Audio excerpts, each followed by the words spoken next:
নমস্কার বন্ধুরা, শখের রান্না চ্যানেলে তোমাদের সবাইকে স্বাগতম। আজকে আবার একটি নতুন রান্না নিয়ে চলে আসলাম। আজকে আমি বানাবো গাজরের পরোটা। গাজরের পরোটা বানানোর জন্য আমি নিয়ে নিয়েছি কয়েকটি গাজর। এখন এটাকে আমি ভালো করে ধুয়ে গ্রেট করে নিব। আর সঙ্গে নিয়ে নিব কিছুটা পেঁয়াজ কুচি আর নিব লঙ্কা কুচি। তারপর কড়াইয়ে দিব সাদা তেল। সাদা তেলটা গরম হওয়া পর্যন্ত অপেক্ষা করব। গরম হয়ে গেলে দিয়ে দিব আমি পেঁয়াজ কুচি।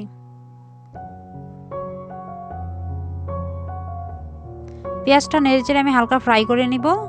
তারপর এর মধ্যে দিয়ে দিব আমি লঙ্কা কুচিগুলো।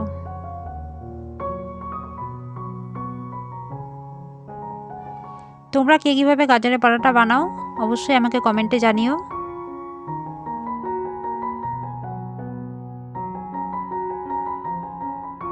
পেঁয়াজ আর লঙ্কাটা ভাজা হয়ে গেলে এর মধ্যে আমি দিয়ে দেবো এখন গ্রেট করা গাজরগুলো। আমার চ্যানেলে কেউ নতুন হয়ে থাকলে চ্যানেলটিকে সাবস্ক্রাইব করে আমার পাশে থেকো। তোমাদের একটি লাইক এবং একটি সাবস্ক্রাইব আমাকে আরও নতুন নতুন ভিডিও তৈরিতে উৎসাহিত করবে। আর ভিডিওটি প্লিজ শুরু থেকে শেষ পর্যন্ত দেখো আর কমেন্টে জানিও তোমাদের কেমন লেগেছে।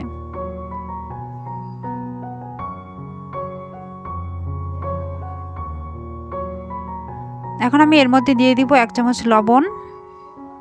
এর মধ্যে আরও বিভিন্ন রকমের মশলা অবশ্য দেওয়া যেতে পারে, কিন্তু আমি কোনো মশলা ইউজ করিনি। তারপর গাজরটাকে আমি কিছুটা সময় কম আঁচে ঢাকা দিয়ে রাখবো সেদ্ধ হওয়ার জন্যে। যারা ডায়েট ফ্রেন্ডলি খাবার খেতে চাও তারা এটাকে না ভেজে ডিরেক্ট গাজরের সঙ্গে পেঁয়াজ কুচি, লঙ্কা কুচি আর কিছুটা লবণ দিয়ে মেখে নিতে পারো।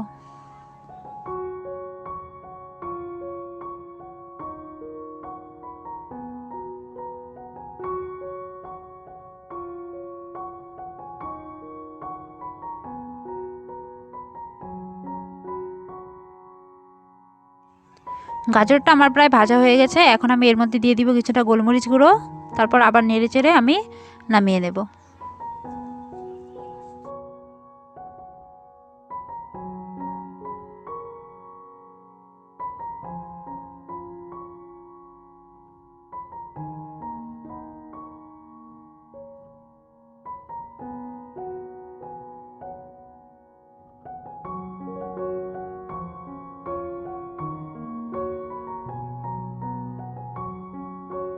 গাজরটা নামিয়ে নিয়ে পরোটা তৈরির জন্য নিয়ে নেব আটার ডো। তোমরা চাইলে ময়দার ডো নিতে পারো।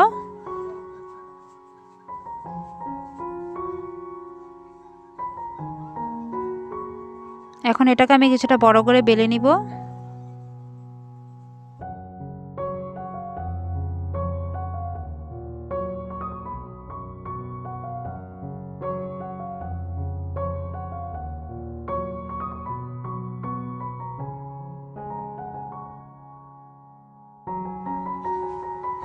তারপর এর মধ্যে দিয়ে দিব গাজর। এখন এটাকে আমি চেপে চেপে ভাঁজ করে নেব।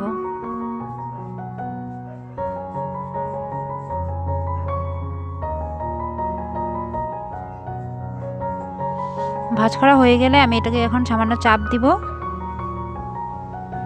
তারপর আবার একটু বড় করে বেলে নেব।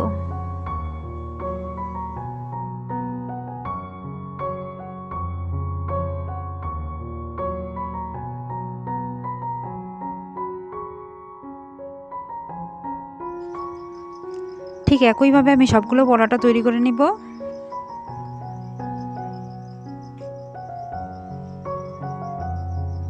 তারপর চুলায় বসিয়ে দিব তাওয়াটা গরম হয়ে গেলে দিয়ে দিব পরোটা। পরোটার এক পিঠ ভাজা হয়ে গেলে এটাকে আমি এখন উল্টে নেব।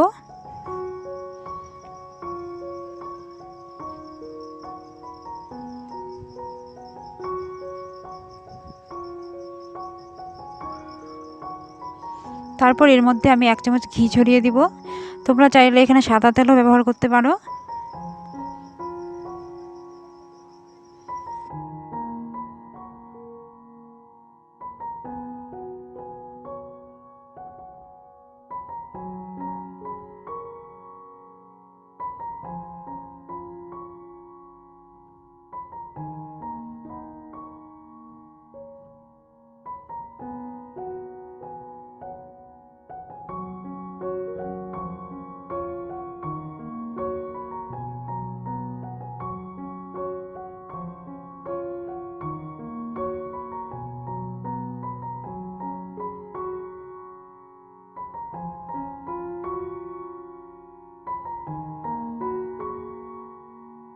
ভিডিওটি ভালো লেগে থাকলে একটি লাইক আর একটি শেয়ার করে দিও, আর কমেন্টে জানিও তোমরা পরোটা কী সবজি দিয়ে খেতে ভালোবাসো।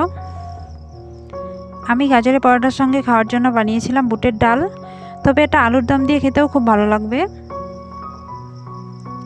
তোমরাও এইভাবে বাড়িতে বানানোর চেষ্টা করবে, দেখবে খুব সহজেই বানাতে পারবে আর খেতেও হবে দারুণ সুস্বাদু।